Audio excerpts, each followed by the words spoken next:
அஸ்ஸலாமு அலைக்கும் வரஹ்மத்துல்லாஹி வபரகாத்துஹு.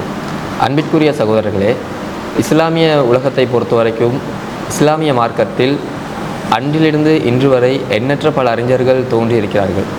அவர்கள் இந்த மார்க்கத்திற்காக தங்களுடைய உடல் பொருள் அனைத்தையும் தியாகம் செய்து சமூகத்திற்காக எண்ணற்ற பல சேவைகளை செய்துள்ளார்கள். அப்படிப்பட்ட இமாம்களில் ஒரு குறிப்பிடத்தக்க உயரத்தை கொண்டுள்ளவர் தான் இமாம் ஷாஃபி ரஹ்மத்துல்லாஹி அலைஹி அவர்கள். இமாம் ஷாஃபி அவர்களை பொறுத்த வரைக்கும் வாழ்ந்தது என்னமோ குறைந்த ஆண்டுகள் தான், 55 வயதுக்கும் குறைவான ஆண்டுகள் தான் அவர் வாழ்ந்திருந்தார். ஆனாலும் இந்த மார்க்கத்திற்காக நிறைவான சேவைகளை செய்துள்ளார். உம்மு ரிசாலா போன்ற அவருடைய நூட்களே போதும் அவருடைய சேவையை பாராட்டுவதற்காக. அவர் தனக்காக இந்த மதுகப்பை தான், நான் ஒரு மதுகப்பை உருவாக்கி இருக்கிறேன், அந்த மதுகப்படி தான் செல்ல வேண்டும், நான் உருவாக்கிய சட்டங்கள் மட்டும்தான் செல்லுபடியானவை என ஒருபோதும் கூறவில்லை. பின்னால் வந்தவர்கள் தான் அவருடைய பெயரை வைத்து கல்லா கட்ட தொடங்கினார்கள். மாறாக அவருக்கும் ஷாஃபி மதுகப்புக்கும் எந்த ஒரு தொடர்பும் இல்லை. இதை நாம் முதல்ல நினைவு கொள்ளணும். அப்போ அவர் இஸ்லாமிய சட்டக்கலைக்கு, ஃபிக்கு கலைக்கு எண்ணற்ற பல சேவைகளை செய்திருக்கின்றார். அவர் இந்த சட்டக்கலையை எடுக்கும் போது, அதாவது இந்த சட்டங்களை நுணுக்கமாக ஆய்வு செய்யும் போது, அவர் தனக்கான ஒரு விதியை வகுத்து வைத்திருந்தார். சஹீஹான ஹதீஸ்களை கொண்டு மட்டும்தான் தன்னுடைய சட்டங்களை அவர் தெரிவு செய்வார். அவர் இதை பற்றி கூறும்போது சொல்கிறார், இதா சஹல் ஹதீஸு ஃபஹுவ மத்ஹபி. அதாவது ஒரு ஹதீஸ் எப்போது சஹீஹாக இருக்கிறதோ, எப்போது ஒரு ஹதீஸ் ஆதாரபூர்வமாக மாறுமோ அப்போது அதுதான் என்னுடைய மதுஹப். சஹீஹான ஹதீஸ்கள் மட்டும்தான் என்னுடைய சட்டங்களாக இருக்க முடியும் என்பது இமாம் ஷாஃபியுடைய அடிப்படை கொள்கை. அப்போ இந்த கூற்றை நினைவில் வைத்துக்கொண்டு நம்ம சமகால விஷயத்துக்கு வருவோம். அதாவது அறிஞர் பிஜே அவர்கள் ஒரு ஆய்வொன்றை முன்வைத்திருந்தார்கள். அதாவது பலவீனமான ஹதீஸ்களை கொண்டு செய்யப்படுகின்ற அமல்கள் இஜ்திஹாத் பிழையை தான் தவிர, அதாவது ஆய்வு பிழையை தவிர அது பிதுஅத் ஆவாது. அவர் பிதுஅத்வாதி என்ற நிலைக்கு செல்ல மாட்டார். ஏனெனில் அவர் தனக்கு ஆதாரமாக காட்டக்கூடிய ஒரு ஹதீஸ்களை வைத்திருக்கின்றார். இதற்கு அவர் சுபகுணத்தையும் கூறியிருந்தார். ஆக ஒருவர் பலவீனமான ஹதீஸை கொண்டு ஏதாவது அமல்களை செய்வாரேயானால் அவருடைய இஜ்திஹாத் பிழையை தவிர அது பிதுஅத் ஆகாது என்பது அறிஞருடைய வாதம். இது சரியான வாதமாகவும் இருக்கின்றது. கடந்த கால அறிஞர்களும் இதையே தான் சொல்லியிருக்கிறார்கள். ஆனால் இதில் ஒரு முக்கியமான விஷயத்தை எடுத்துக்கொள்ளணும். மௌதுவான ஹதீஸ்களுக்கு இது செல்லுபடியாகுமான்னு கேட்டால் மாட்டாது. ஏன்னா அது ரசூலுல்லாஹ் சொல்லவே இல்லை என்பதற்கு பல ஆதாரங்கள் இருக்கின்றது. ஆனால் பலவீனமான ஹதீஸ்கள் என்பது வேறு விஷயம். அதை பற்றி நாம் இன்ஷா அல்லாஹ் இனி வரக்கூடிய காலங்களில் பார்க்கலாம்.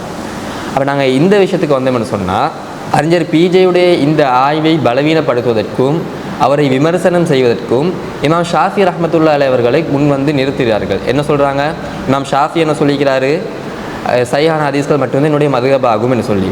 அப்போ நாங்கள் என்ன செய்யணும்? இமாம் ஷாஃபி ரஹ்மத்துல்லாஹி அலைஹி அவர்கள் எதற்காக இதை கூறினார்கள், பின்வந்த அறிஞர்கள் இதற்கு எப்படி விளக்கம் அளித்தார்கள், அதெல்லாம் நம்ம தெரிஞ்சு கொள்ளணும். படிப்படியாக விஷயத்துக்கு வருவோம். நமக்கெல்லாம் தெரியும் இமாம் மாலிக் ரஹ்மத்துல்லாஹி அலைஹி அவர்கள் மிகப்பெரிய இமாம். இந்த 4 மதுஹப் சொல்லுவாங்களே, ஷாஃபி, ஹனஃபி, ஹம்பலி, மாலிகின்னு சொல்லி. இல்லை, மாலிகியை கடைசியில் தூக்கி போட்டுருவாங்க.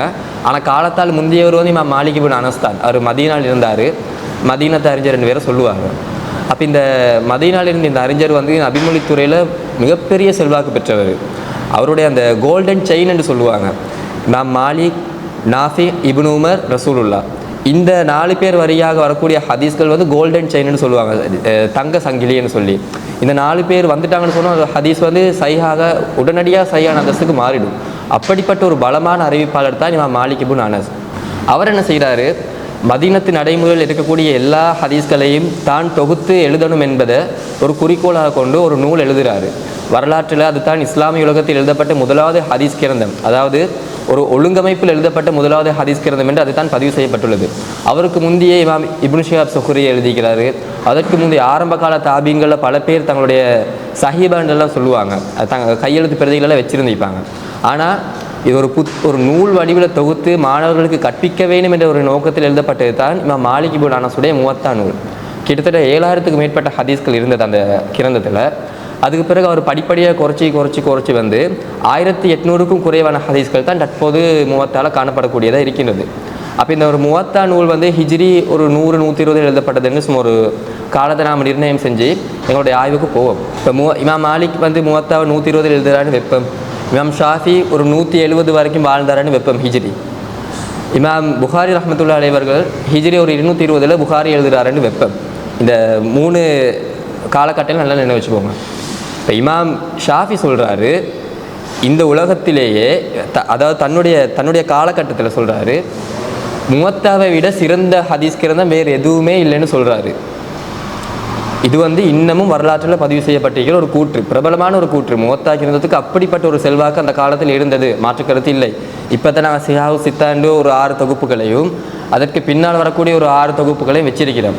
இன்னும் சிலர் இப்னு மாஜாவை கூட 6வதுல வைக்காமல் முவத்தா மாலிக்கு கொண்டு வந்து வைப்பதற்கும் இருக்கிறார்கள். அப்போ முவத்தாக்கிறதுக்கு பெரிய ஒரு மதிப்பு இருந்தது, அதை நாம் மறுக்கவே முடியாது. விஷயத்துக்கு வருவோம். இமாம் மாலிக் அவர்களை பொறுத்த வரைக்கும் அவர் மதீனத்து அறிஞர்களுடைய நடைமுறையை கொண்டு தான் ஹதீஸ்கள் எழுதினார், ஆரம்பத்திலையும் சொன்னேன். அப்போ இந்த கிரந்தத்தில் இதை கையில் இருக்கு, இதுதான் முவத்தா கிரந்தம். ரஹ்மத் பதிப்பகம் தமிழ் மொழிபெயர்ப்பில் வெளியிட்டிருந்தாங்க.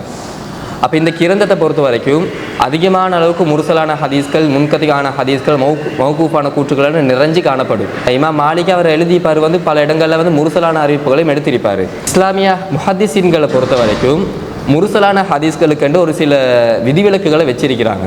எப்படின்னு சொன்னால், ஒரு தாபி ஒரு சஹாபிட பெயரை குறிப்பிடாமல் ரசூலுல்லாஹ் தொட்டு ஒரு ஹதீஸ் அறிவிச்சாங்கன்னு சொன்னால் அது முர்சலான ஹதீஸ். ஏன்னா அங்கே சஹாபி விடுபட்டுகிறாரு.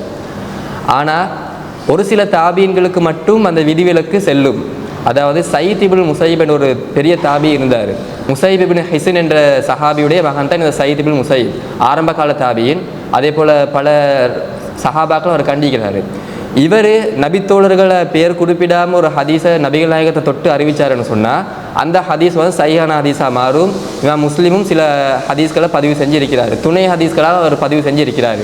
ஒரு மெயின் ஹதீஸாக இல்லாமல் பக்கபலமாக வரக்கூடிய சில ஹதீஸ்களில் சயீத் இப்னு முஸையிப் ரஹ்மத்துல்லாஹி அலைஹி அறிவிக்கக்கூடிய முர்சலான ஹதீஸ்களை பதிவு செஞ்சிருக்கிறார். அப்போ இஸ்லாமிய முஹத்திஸீன்களை பொறுத்த வரைக்கும் சில தாபீன்களுக்கு மட்டும் விதிவிலக்கு இருக்குது. என்னது? ரசூல் சஹாபாக்கள பேர் வராமல் ஒரு தாபி ரசூலுல்லாஹ் தொட்டு அறிவித்தால் அது சஹீஹான அந்தஸ்துக்கு வரும்.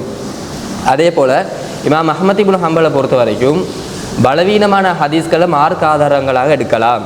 இந்த சலப்புகள் இப்போ சொல்லி கொண்டிருக்கிறாங்களே பலவீனமான ஹதீஸ்கள் மார்க் ஆதாரங்கள் ஆகுமெண்டு, ஏன்னா அவங்க ஹன்பலி மதுஹபை பின்பற்றுறாங்க. ஹன்பலி மதுஹபை பொறுத்த வரைக்கும் பலவீனமான ஹதீஸ்கள் மார்க் ஆதாரம் ஆகும். ஏனென்றால் இப்போ இமாம் அஹ்மத் இப்னு ஹன்பலை பொறுத்த வரைக்கும் அவர் அஹ்லுர் ரை கியாஸை எப்பயுமே மார்க் ஆதாரத்துக்கு முதன்மைப்படுத்த மாட்டார். அவர் எப்பயுமே பகுத்தறிவுக்கு முக்கியத்துவம் கொடுக்குறவர் இல்லை. அவர் எப்போதுமே ஹதீஸ்கள் குர்ஆன்லேயும் ஹதீஸ்களையும் மார்க் விளக்கத்தை தேடுறவர். குர்ஆன்லேயும் ஹதீஸ்லேயும் இல்லாட்டி பலவீனமான ஹதீஸ்களை கொண்டு மார்க் விளக்கத்தை பூர்த்தி செய்யத்தான் முன்வருவாரே தவிர எப்போதுமே தன்னுடைய சுய அறிவுக்கோ அல்லது ஒன்றிலேருந்து ஒன்று ஒப்பிட்டு சட்டங்கள் எடுக்கிறதுக்கோ முன்வர மாட்டார். விஷயம் இதெல்லாம் சரியா? இமாம் ஷாஃபியை பொறுத்த வரைக்கும் முர்சலான ஹதீஸ்கள் அவருக்கு மார்க்க ஆதாரமாக ஆகாது. அப்போ உலகத்தில் இஸ்லாமிய முஹத்திஸீன்களை பொறுத்த வரைக்கும் ஒரு 100க்கு 99% ஆட்கள் சயீத் இப்னு முஸையிப்புடைய முர்சலான ஹதீஸ்கள் ஆதாரங்களை எடுக்கும் போது இமாம் ஷாஃபி மட்டும் சொல்கிறாரு முர்சலான ஹதீஸ்கள் மார்க் ஆதாரமாகாது, அது என்னுடைய மதுஹபுக்கு உகந்தது அல்ல. அவர் சொல்லியும் இருக்கிறார் முர்சலான ஹதீஸ்களை நான் மார்க் ஆதாரத்துக்கு எடுக்க மாட்டேன்னு. அப்போ இமாம் ஷாஃபி ஒரு வழியில் போகிறாரு. அதே போல் திரும்ப இந்த முவத்தாவுக்கு வருவோமே, அவர் சொல்கிறார் முவத்தா தான் இஸ்லாமிய உலகத்தில் சிறந்த ஹதீஸ் நூல் உண்டு. முவத்தா நூலிலே பல முர்சலான ஹதீஸ்கள் இருக்கின்றது, பல முன்கத்தியான ஹதீஸ்கள் இருக்கின்றது. சஹாபாக்களுடைய தனிப்பட்ட கூற்றுக்கள் மட்டும் நிறைஞ்சு காணப்படுது. 1800 ஹதீஸ்களில் இமாம்களே சொல்கிறாங்க இமாம்கள் பலவீனமாக்கிய எண்ணற்ற பல செய்திகள் முவத்தாவில் காணப்படுகின்றது என்று. இது விஷயமாச்சா? அடுத்தது ஹிஜ்ரி 200களுக்கு பிறகு தான் சஹீஹுல் புகாரி எழுதப்படுகிறது, சஹீஹ் முஸ்லிம் எழுதப்படுகின்றது, ஜாமிஉ திர்மிதி, சுனன் அபூ தாவூத், சுனன் இப்னு மாஜா, சுனன் நசாயி எல்லாமே ஹிஜ்ரி 200களுக்கு பிறகு எழுதப்படுது. இமாம் ஷாஃபி ஹிஜ்ரி 200 தாண்டவில்லை, அவர் அதுக்குள்ளே மரணித்து விட்டார். அப்போ ஹிஜ்ரி 180களில் வாழ்ந்த ஒருத்தர் சொல்கிறாரு முவத்தா தான் சிறந்த கிரந்தம்னு சொல்லி. ஆனால் அவருக்கு பிறகு வந்த ஹிஜ்ரி 300 400 சரி இந்த நூற்றாண்டு வரைக்கும் இந்த நேரம் வரைக்கும் நாங்கள் என்ன சொல்லி கொண்டிருக்கிறோம், உயர்ந்த ஒரு நூல்னு சொன்னால் அது சஹீஹுல் புகாரி. அப்போ இமாம் ஷாஃபிக்கு நாங்கள் மாற்றுக்கருத்துடையவர்கள் தான் இருக்கின்றோம். என்ன விஷயம்னு சொன்னால் இமாம் ஷாஃபிக்கு அந்த நேரத்தில் கிடைத்தக்கூடிய அந்த தகவல்களை வச்சு தான் அவர் பேசினாரே ஒழிய அவருக்கு புகாரி மீது எந்த ஒரு காண்டும் இல்லை. உண்மையை சொல்லப்போனால் அந்த நேரத்தில் புகாரி நூலை தொகுத்திருக்கவே இல்லை. இமாம் புகாரியை முஸ்லீமையும் பொறுத்த வரைக்கும் அவருடைய நோக்கம் என்னது, சஹீஹான ஹதீஸ்களை மட்டுமே கடுமையான நிபந்தனைகளை இட்டு அவங்க தொகுத்திருந்தாங்க. இமாம் திர்மிதியும் ஒரு சஹீஹான ஹதீஸ்களை தொகுக்கணும், அதே போல் மக்கள் மத்தியில் இருக்கக்கூடிய ஹதீஸ்களையும் நாங்கள் கலெக்ட் பண்ணி தொகுக்கணும் என்று தொகுத்திருந்தாங்க. இமாம் அபூ தாவூத், நசாயி, இப்னு மாஜா இவங்க எல்லாருமே அந்த மாதிரி ஒரு கான்செப்டில் வந்ததால தான் சியாவு சித்தாக்கு முன்னுரிமை கொடுத்துட்டு முவத்தாவை நாங்கள் 7வதுல தூக்கி வச்சிருக்கிறோம். சில பேர் 8வதாக ஆக்குவாங்க, முஸ்னத் அஹ்மதை 7வது கிரந்தத்துக்கு கொண்டு வருவாங்க. விஷயங்கள் இப்போ விலகுது தானே. அதே போல் இமாம் ஷாஃபி சஹீஹான ஹதீஸ் தான் என்னுடைய மதுஹப் என்று சொன்னதுக்கான காரணம் என்ன, அதை நாம் தெரிஞ்சுக்கொள்வோம். நமக்கெல்லாம் தெரியும் இமாம் நவவிய அவர் சஹீஹ் முஸ்லிம்க்கு விரிவுரை எழுதிக்கிறார், ஷரஹ் சஹீஹ் முஸ்லிம்னு சொல்லுவோம். அதே போல் இமாம் இப்னு ஹஜர் அஸ்கலானி அவரை பற்றியும் தெரியும், ஃபத்துல் ஃபாரி என்ற மிகப்பெரிய ஒரு விரிவுரை எழுதிக்கிறார் சஹீஹுல் புகாரிக்கு. இந்த ரெண்டு அறிஞர்களையும் சொல்லுவாங்க வந்து அவர் ஷாஃபி, அவங்க ரெண்டு பேருமே ஷாஃபி மதுஹபுக்குரியவர்கள் என்று. அப்படிப்பட்ட அறிஞர்களில் இமாம் நவவி அவர்கள் அல் மஜ்மூ என்ற நூலில் சொல்கிறாரு, இமாம் ஷாஃபியின் இந்த கூற்றின் அர்த்தம் ஒருவர் சஹீஹான ஹதீஸை பார்த்த உடனே இதுதான் இமாம் ஷாஃபியின் மதுஹப் என்று சொல்லிவிடலாம் என்பதல்ல, மாறாக இது முஜ்தஹித் எனும் உயர்ந்த தரத்தை அடைந்த அறிஞருக்கானது. இப்போ வந்தவங்க எல்லாருமே ஆய்வு செஞ்சு இது ஷாஃபியோட ஆய்வை பொறுத்த வரைக்கும் சரி, இது ஷாஃபியுடைய நிபந்தனைக்கு உட்பட்டதுன்னு சொல்லுவாங்க. இந்த ஃபிக்கு கிளாஸில் கூட சொல்லியிருப்பேன், மதுஹப்ன்ற பேரில் தொழுகையோட சட்டங்கள் உருவுடைய சட்டங்கள் எப்படியெல்லாம் கிண்டல் அடித்து எழுதிக்கிறாங்க, எந்த அளவுக்கெல்லாம் வக்கிர புத்தியோட எழுதிக்கிறாங்கன்னு சொல்லி. அவங்களுக்காக இமாம் ஷாஃபி சொன்னதே இந்த சஹீஹான அந்தஸ்து. என்னைய இமாம் ஷாஃபியுடைய அந்த நிலையை வந்து, அவருடைய அந்த கூற்றை வந்து முஜ்தஹித் என்ற அந்தஸ்திலிருந்து தான், அந்த நிலையிலிருந்து நாம் பார்க்கணும். சஹீஹான ஹதீஸ் மட்டும்தான் என்னுடைய மதுஹப் என்று சொன்னவர் எதற்காக அப்படி சொன்னார்ன்னு சொன்னால், எனக்கு பின்னாடி வரக்கூடியவங்க வந்து என்னுடைய பேரில் எதையுமே இட்டுக்கட்டி எழுதிடக்கூடாது, நான் இப்படியெல்லாம் நிபந்தனைகள் இட்டிருக்கிறேன் என்று சொல்லி யாரும் எழுதிடக்கூடாது என்பதற்காகத்தான் ஒரு கதை கொண்டு அவர் ஆல்ரெடி போட்டிருக்கிறார். என்னது, சஹீஹான ஹதீஸ்கள் மட்டும்தான் என்னுடைய மதுஹபாக இருக்க முடியும், அதுதான் என்னுடைய மதுஹப் என்று இமாம் ஷாஃபி சொன்னதுக்கு காரணம், யாரும் பின்னால் வரக்கூடியவர்கள் இமாம் ஷாஃபியுடைய நிலையை பொறுத்த வரைக்கும் இது சஹீஹ் என்று சொல்லிவிடக்கூடாது என்பதற்காகத்தான். இதை தான் நம்ம தெளிவாக புரிஞ்சு கொள்ளணும். நம்ம ஆரம்பத்திலே சொன்ன மாதிரி தான் இமாம் அஹ்மதை பொறுத்த வரைக்கும் பலவீனமான ஹதீஸ்களை வந்து மார்க்க ஆதாரங்கள் எடுக்கலாம், பகுத்தறிவுக்கு முன்னுரிமை கொடுக்காத வரைக்கும். இமாம் ஷாஃபியை பொறுத்த வரைக்கும் முர்சலான ஹதீஸ்கள், பலவீனமான ஹதீஸ்களை வந்து ஆதாரத்துக்கு எடுக்கக்கூடாது. ஆனால் இமாம் ஷாஃபியை தவிர மற்ற ஹதீஸ்கள் என்ன சொல்கிறாங்க, பலவீனமான ஹதீஸ்களை சயீத் இப்னு முஸையிபுடைய முர்சலான ஹதீஸ்களை ஏற்றுக்கொள்ளலாம். இப்படியெல்லாம் அறிஞர்களுக்கு இடையில் கருத்து வேறுபாடு இருக்கும்போது ஒரு ஆய்வுண்ட முன்வைக்கும், அந்த ஆய்வுக்கு விமர்சனம் தாரம் என்ற பெயரில் இமாம் ஷாஃபியுடைய ஒரு கூற்றை வந்து என்ன செய்கிறாங்க, திசை திருப்பி விளக்கம் கொடுக்க பார்க்குறாங்க. இமாம் ஷாஃபி என்ன சொல்ல வரார், அதன் மூலமாக நம்ம அதை எப்படி புரிஞ்சு கொள்வோம், எதிர்காலத்தில் தான் சொன்ன கருத்துக்கு மாற்றமாக ஒரு சஹீஹான ஹதீஸ் கிடைச்சிருச்சேன்னு சொன்னால் என்னுடைய கருத்தை ஒதுக்கி வச்சுட்டு நீங்கள் அந்த சஹீஹான கருத்துக்கு, அந்த உறுதியான கருத்துக்கு போங்க என்பதை தான் இமாம் ஷாஃபி சொல்ல வராரு. இமாம் ஷாஃபியுடைய காலத்தில் வந்து எந்த ஒரு சஹீஹான ஹதீஸ்களும் தொகுக்கப்பட்டு ஒரு நூலாக இருக்கவில்லை. இமாம் ஷாஃபி இறந்து போய் பல ஆண்டுகளுக்கு பிறகு தான் நம்ம எல்லாமே ஒரு சஹீஹைன்னு சொல்லக்கூடிய சஹீஹ் புகாரியும் சஹீஹ் முஸ்லிமுமே தொகுக்கப்படுகிறது. அது எல்லாத்துலேயுமே அந்த நூட்கள் எல்லாத்துலேயும் சஹீஹான ஹதீஸ்கள் பதிவு செய்யப்பட்டிருக்கான்னு கேட்டால் இல்லை. அவங்களுக்கு எது சஹீஹ் என்று அவங்க தோணிச்சோ அதை மட்டும் தான் அவங்க பதிவு செஞ்சாங்க. அவங்க பதிவு செய்யாத சில ஹதீஸ்களை திருமிதி பதிவு செஞ்சிருப்பார். இந்த 6 பேரும் பதிவு செய்யாத ஹதீஸ்களை இமாம் அஹ்மத் பதிவு செஞ்சிருப்பார். இமாம் அஹ்மத் பதிவு செய்யாததை வந்து இமாம் ஹாக்கிம் பதிவு செஞ்சிருப்பார். அப்போ இப்படியெல்லாம் இருக்கும்போது இப்போ இமாம் ஷாஃபிக்கு வந்து இந்த ஹதீஸ் கிடைக்காத காரணத்தால் ஒரு ஹதீஸை வந்து மௌதுன்னு சொல்லுவாங்களா? மாட்டோம்.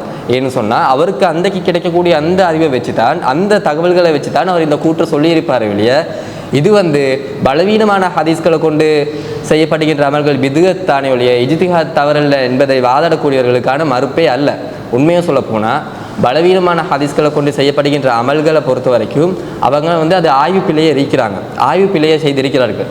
அவங்களுக்கு நாங்கள் தெளிவு கொடுத்தணும். இந்த பலவீனமான ஹதீஸ்களை வந்து ரசூலுல்லாஹ் சொன்னாங்களா இல்லையா என்பது வந்து இன்னும் நிரூபணமாகலை.